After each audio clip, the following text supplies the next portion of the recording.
ያላችሁ ሁላችሁ በገናና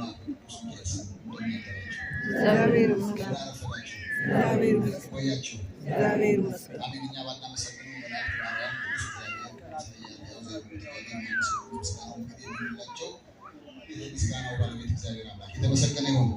የተሰጣት ጸጋ ቅድስተ ቅዱሳን ድንግል ማርያም እናታችን ሃይማኖታችን ያወቁባት እግዚአብሔር ምስጋና ይድረሳት። ከመልአኩ ቅዱስ ሚካኤልን ጀምሮ ቅዱሳን መላእክት፣ ቅዱሳን ጻድቃን፣ ሰማዕታት፣ ነቢያት፣ ሐዋርያት፣ ደናግል፣ መነኮሳት ሁሉ ክብር ለሚገባቸው ክብር ስጡ ተብለን አድርገናል። እውነት ነውና ክብር ምስጋና ይድረሳቸው።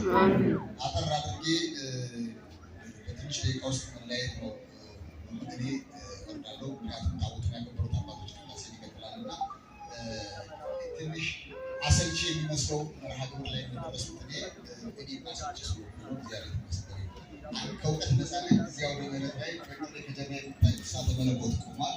ግን የምህረታዊ ነገር እግዚአብሔር ምን ሰጠ የመሰላችሁ ጸጋ ሁሉም እንደፈለጉ እየዘመሩ እያመሰገኑ እየጻፉ ብዙ ፍቅሩ ሊገልጡ የበግን አባት ይመለከቱ ግን አይነሳም ማለት ለአንድ ጸጋ ልመና ፕሮፌሽናል ለማኛ ያደረጋል። ቅድስት ቤተክርስቲያን ደግሞ ልመና ደግሞ አንድ ወንጌል የምትሰብክበት አንድ መንገዷ ከንጹህ ውሃ ከንጹህ አንድ ብርጭቆ ውሃ ጀምሮ እስከ ንግስና ድረስ ከመከተል መጽሐፍ ላይ ተጽፎልናል።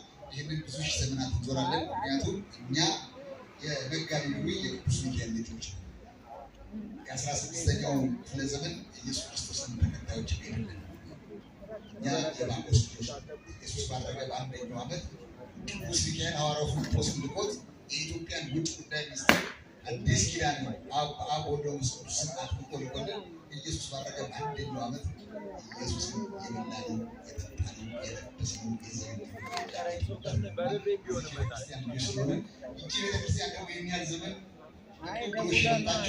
በውጭ ሀገር በተለያየ ፕሮጀክት